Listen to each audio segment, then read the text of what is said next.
do you think the Rockets have a legitimate case to replay the last 7 minutes and 50 seconds of that game? They were up double-digit points. And so I don't know. I mean, where do you begin with this? Do you say, all right, we're going to put 7 minutes on there and put them up 15 now? Right. I mean, I don't know. I think the Rockets, they blew this game. I don't think you need to go back, look at it. You know, I've seen blown calls on fouls, blown calls on guys stepping out of bounds.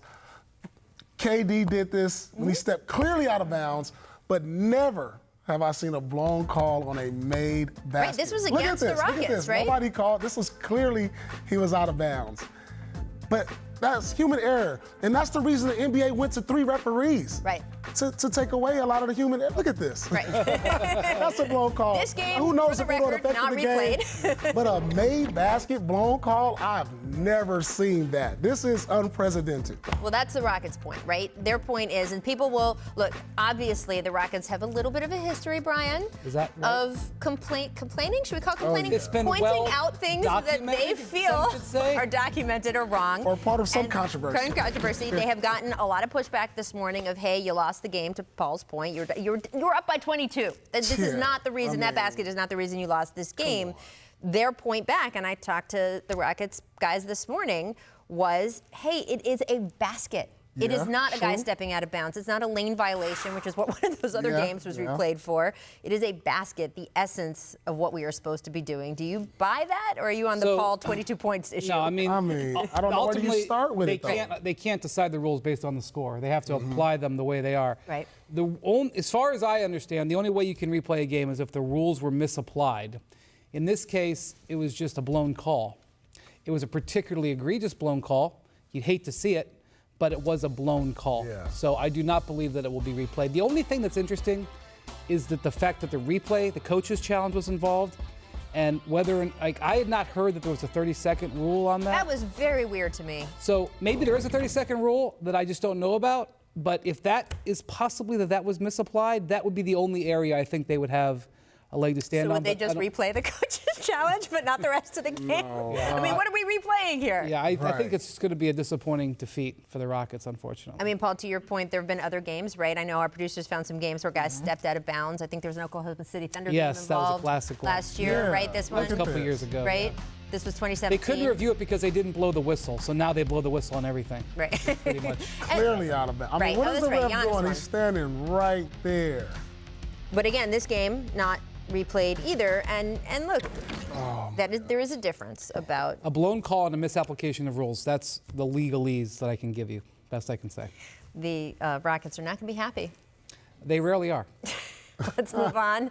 James Harden and Russell Westbrook shot a combined 18 for 68 from the field last night. Wow. I'm just going to let the shot chart play out. Still going. Still going. According to Elias Sports, that is the first time two teammates combined to miss 50 shots in the same game since, yes, Mr. Celtic Paul Pierce, John Havlicek, and Sam Jones missed 50 shots in the same game in 1965. So more than 50 years ago. Paul, does this concern you? Not at all. You know, Danny Ainge once said the most important stat is the FGAs. Yes. But that was just him. But that doesn't concern me. These guys, they're going to, you're not going to have two guys off this bad in one particular game. Now, if anybody's capable of doing it, it's these two again, because they take a lot of shots. And, you know, Westbrook, he's not shooting the ball great from downtown or mid-range, so it could happen, but I doubt it. I mean, we're talking about NBA history right here, missing 50 shots. 50 combined shots. It's hard enough to get two guys to take 30 shots in a game apiece, let alone miss 50 shots. The reason the number got so high is because there was double overtime. Yeah. So we talked yesterday about how Westbrook is not getting triple-doubles anymore, but he's still putting up good numbers. The one thing I was worried about with Westbrook coming into this season is that if you look at his efficiency from the last 2 years, it's been on a downward trend. Now, 3 years ago, he had one of the great efficiencies of all time, won the MVP.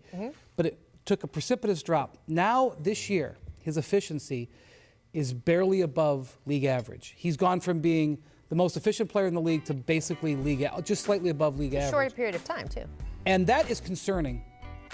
That on the grand scale for the last 3 years is very concerning.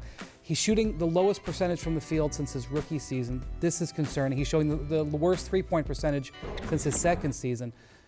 this game in and of itself, we move on. Overall, they need because Westbrook's going to have the ball less. Right. They need his efficiency to rise. Right. Instead of taking a precipitous drop. And that was the one red flag I think about this trade. It doesn't mean it won't work, but when I saw that, I said, you know what? The Thunder may be looking at that and saying, even though Russell wanted out, may now be the time because he may be on a trend, and that's something to keep an eye on. What do you?